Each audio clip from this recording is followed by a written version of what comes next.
अरे हा एकनाथ शिंदे सर्वसामान्य कुटुंबातून आलाय. मी गरिबी पाहिली आहे माझ्या लाडक्या बहिणींनो.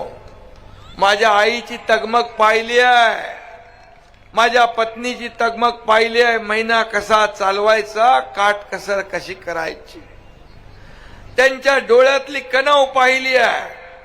आणि म्हणून मी जेव्हा मुख्यमंत्री झालो तेव्हा मी ठरवलं की माझ्या लाडक्या बहिणींसाठी, मातांसाठी काहीतरी करायचं. आणि त्यातूनच लाडकी बहीण जन्माला आली.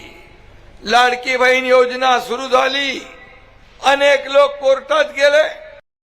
अनेक लोकांनी योजना बंद पाडण्यासाठी योजनेमध्ये खोडा घातला. पण माझ्या लाडक्या बहिणींनी त्यांना असा जोडा दाखवला 232 नंबरचा आणि दिलं पाठवून घरी. अरे काय भाषा होती तुमची.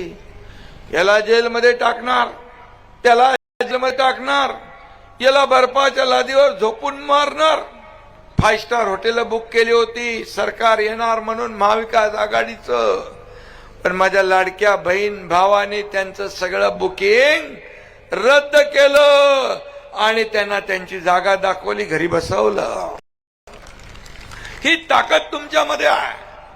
तुम्ही एकदा ठरवलं ना की झाला सुपडा साफ होतो समोरच्याचा.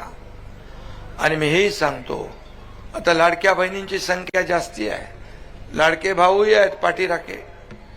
पण ज्या उमेदवार, हे सगळे उमेदवार आहेत ना, ज्या उमेदवारांच्या पाठी महिला, त्यांचा मतपेटीत नंबर पहिला. हे मी का म्हणतो, विधानसभेत मी हे पाहिलंय, नगर परिषद मध्ये पण पाहिलंय. आणि मला अनुभव आणि खात्री झाली आहे की या महापालिकेत देखील हेच घडणार, पुन्हा हेच घडणार. आणि शिवसेनेचा धनुष्यबाण सगळीकडे दिसणार. आणि म्हणून तर मी ही योजना केली. माझ्या लाडक्या बहिणींच्या स्वतःच्या सहीने पैसे काढण्याचा अधिकार तुम्हाला दिला.